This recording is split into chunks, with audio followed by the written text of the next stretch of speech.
We, humans, members of the genus Homo, have made remarkable progress in our 2.8 million years of existence, and especially in the last 200 years, we have achieved incredible advancements. Today we enjoy unprecedented technological advances, raising the average human lifespan to 73 years.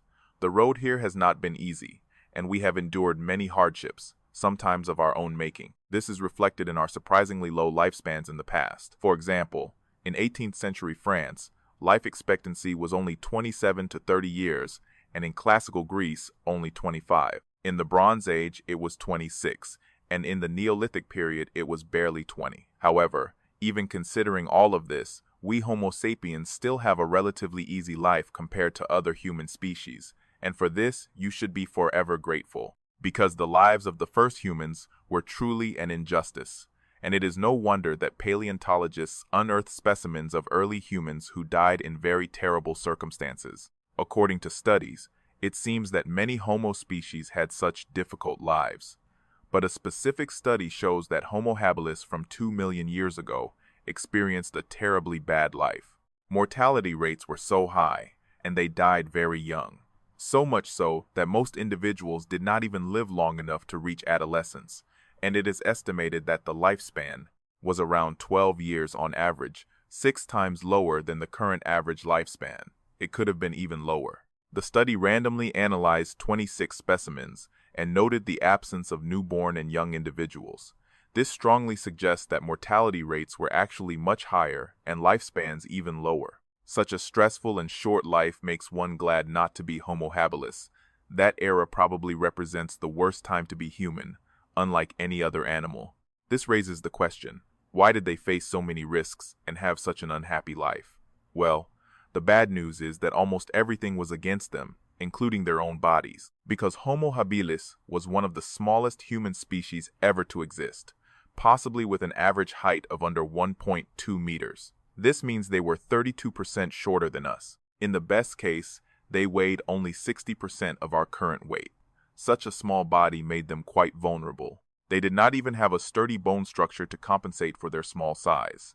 It is likely that they experienced at least one serious fall in their lives because they lived partly in trees, meaning they spent most of their lives in trees, and since even chimpanzees often suffer heavy falls, it is reasonable to assume that Homo habilis did too, especially because they were not well adapted for climbing compared to other human species, and they were actually more ape-like.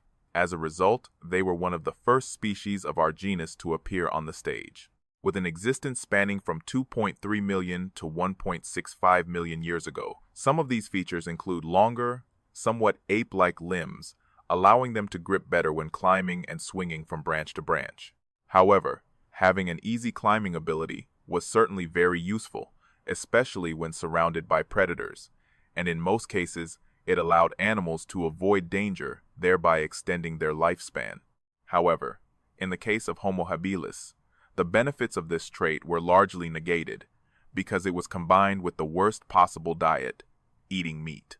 One might think that a tree-dwelling person would be completely vegetarian, but Homo habilis actually exhibited one of the highest levels of meat consumption ever seen in humans. This is reflected in their long incisors used for cutting meat, and their disproportionately large jaws, thicker than any living ape or human. This creates twisting and tension when biting, helps tear meat from the body. However, they also eat fruits and vegetables, but a diet richer in meat eventually forced them to frequently leave the safety of trees, a problem exacerbated by their preference for eating fish, bringing them near water and potential dangers. The problem is not just meat, but how they obtain it, because for some reason, Homo habilis decided to specialize in scavenging more than anything else. This makes sense, given their small size, lack of muscle, and limited technology. They only consisted of simple stone tools. In other words, they didn't have much to help hunt prey. A group of paleontologists determined that, in the best case, they could only protect carcasses from jackals and cheetahs. This doesn't help at all, because Homo habilis, living in East and South Africa, was surrounded not by one, but by many large carnivores. They regularly appeared to compete for carcasses. And worse, these very predators often ate the habilis themselves, because these early humans, no offense, were easy prey. If you were a Homo habilis, you could be sure that daily you would live under the constant threat of attack by a very diverse group of predators. Of course, each species has its own terrible way of killing you, so I guess at least you could expect a bit of variety. Currently, direct evidence of interaction between predators and habilis is scarce. But considering the time period and general area, more than 30 potential predators have been identified, and especially the big cats had a profound impact on their lifespan. One of the most frequent stalkers was Meganterion, a saber-toothed cat the size of a jaguar. It lived throughout Africa during the time of habilis. Although it looked like a jaguar, it was larger and more alarming in its lower limbs. They were truly the size of a lion's paw, huge feet ending in sharp, curved claws, waiting to sink into the flesh of any unsuspecting hominid. Once poor habilis was immobilized, it would experience the bite of a series of sharp, serrated teeth, including 2 large canines that would plunge deep into its throat, severing the main artery and nerves, rendering it unconscious in just a few seconds. There is also a rare possibility that a particularly unlucky victim might have experienced the strangest but most terrifying method of killing. The head was nearly swallowed by the saber-toothed cat. This happened to a human specimen found with puncture marks on the occipital bone at the back of the head, but the bite angle confirmed that the attack came not from behind but from the front. We can assume that. Besides causing damage to the skull and brain, such an attack could also kill by asphyxiation, because the saber-toothed cat's jaws would cover the victim's nose and mouth, causing suffocation. And worse news for our distant relatives, Meganterion really liked Homo habilis. Therefore, it hunted early humans so frequently that it altered their carbon isotope levels. This also proves that it was a killer more than other animals directly related to the home of primitive humans such as Dinophalis, which I must also mention coexisted and likely hunted Homo habilis. And worse, Homotherium and Machiarodus were also stalking, the latter being one of the largest cats to ever exist, including species reaching up to 405 kilograms, comparable to Smilodon and male polar bears. With this size, it's not hard to imagine that even a well-aimed strike with a paw could finish off an individual, especially since many victims seem to be attacked while young. Avoiding death at the hands of Machiarodus was probably unsurprisingly difficult, because, despite its large size, it jumps better than many smaller and agile cats, due to its extremely short legs, to perform long chases and rely on powerful leaps to catch prey, so climbing trees wouldn't save you. On the other hand, though smaller, Omodium stood out as a deadly predator and a major threat to Homo habilis. Its canine and incisor teeth were shorter but wider compared to other cats. The teeth could turn them into powerful stabbing weapons, also benefiting from serrations. That is, having serrated and regularly undulating edges, allowing a unique bite that both cuts and stabs simultaneously. These cats were certainly a threat to Homo habilis society, but they were not the only ones known for shortening human lifespan, because another family of carnivores, very fond of eating our ancestors, were hyenas. Like cats, many species hunted hominids, but 2 species truly stood out, Chasmoporthetes and Pachycrocida. Pachycrocida turned out to be one of the largest hyenas of all time, with specimens averaging a size similar to a female lion and possessing a powerful bone-crushing bite, perhaps the strongest bite of any terrestrial mammal. This unusually strong bite also caused trouble for Homo habilis, not only because it could completely destroy you, but also because the bone-crushing ability meant easy access to marrow.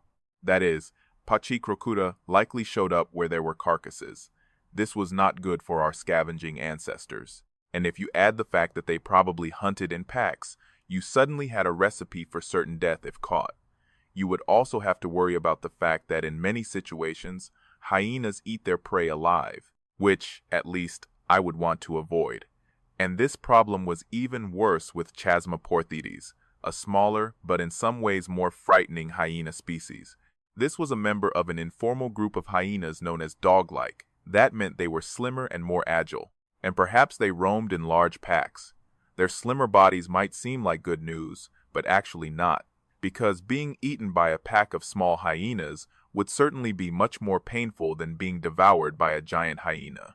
But its most dangerous feature, however, was not this aspect of Chasmoporthetes, but its limb anatomy, designed for extreme speed, showing great similarity to the legs of a cheetah. This led to the nickname running hyena or hunting hyena. The main problem was that Homo habilis, on the other hand, was not a good runner, and in the best case, it could only achieve a certain level of endurance while running.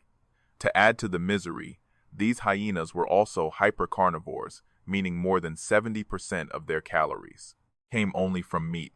That was a diet they achieved through razor-sharp teeth, with edges similar to those of a big cat. But no matter how bad these names sound, they are nothing compared to what lurks in the waters around Homobilis. Giant crocodiles were a nightmare for our ancestors, given that, as we have said, they like to fish. Homo habilis caught fish by hand, which almost made them want to be chased by crocodiles. And it could be said that those crocodiles were even happier doing that. The most notable ones of that time belonged to the same genus as modern-day crocodiles.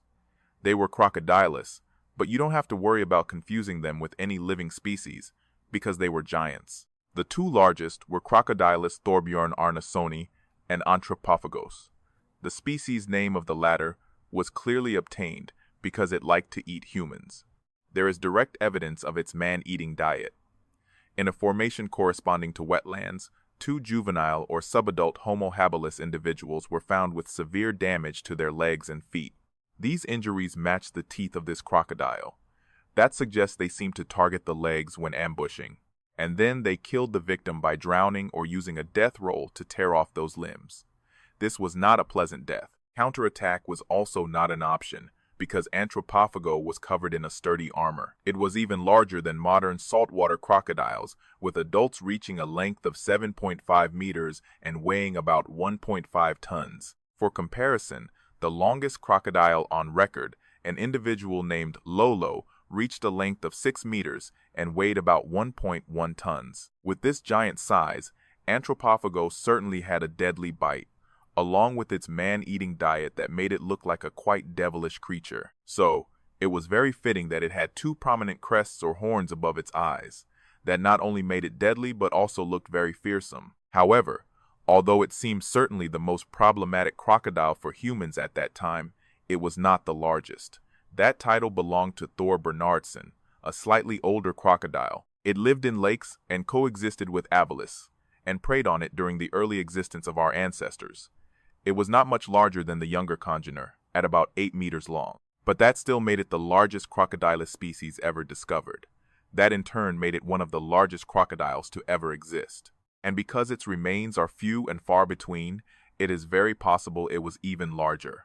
But what really is? The most special thing about this predator is its skull, which besides being huge, is much wider than modern crocodiles. Possibly, that is an adaptation to help grasp and crush prey with shells or carapaces, like large turtles. Despite this specialization, it was likely an opportunist, certainly occasionally eating some poor souls. In fact, the holotype of Homo habilis, a specimen called OH7, may have been one of its victims. Its foot and leg bones had wide and deep puncture wounds matching the teeth of a giant crocodile. It seems that, like the others I mentioned earlier, OH7 lost its limb in this violent attack. That led to its death. But things for the holotype were even more unfair. A group of researchers believed that it was not only attacked by a crocodile, but also by a carnivorous mammal. When analyzing the upper part of the body, paleontologists noticed grooves on the parietal bone of the holotype. These marks do not match any crocodile bite, but the damage has a strange similarity to the bite of a large cat. This leads to the idea that a mammal the size of a leopard tore a piece from OH7's head. However, it is not known for sure whether this attack occurred after the specimen died or whether it was an earlier attack that it survived. Although this question remains, it is clear that these species have many predators to watch out for. And of course, prehistoric cats, hyenas, and giant crocodiles are just the tip of the iceberg. There are many predators existing today, including many types of leopards, dogs, birds of prey, and snakes. In particular, snakes are probably another important factor explaining the short lifespan of Homo habilis. Although there is no direct evidence of attacks, we know that generally snakes and omnivores have a dangerous relationship. In the best case, snakes cause tens of thousands of deaths in Africa alone. Venomous snakes are the worst culprit. Attacks by constrictor snakes are still the biggest source of death in isolated tribes. Some scientists believe that snakes caused so many problems for early humans that it essentially drove an evolutionary arms race between the two sides. Improved visual detection ability may be an adaptation designed to help us detect camouflage snakes better. Not to mention, according to some studies, primates in general may be literally programmed to fear snakes, so it is almost certain that Homo habilis was a victim of them. The diet of Homo habilis forced them to face an almost comical number of predators, but coming down from the trees exposed them to other dangerous animals. Because there are also many territorial herbivores and omnivores, including many species of rhinoceroses, hippopotamuses, giant warthogs, elephants, giraffes, and bovids. These animals do not kill humans as often as predators, but deaths still occur. And although fewer in number and diversity, herbivores and omnivores in Africa today cause thousands of deaths each year. If forcing Billy to face fierce animals was not enough, its diet had another serious disadvantage, because it may also cause dental health problems for them. Among the 26 individuals studied, only 40% had good teeth, while the rest had severely worn enamel, chipped and cracked teeth.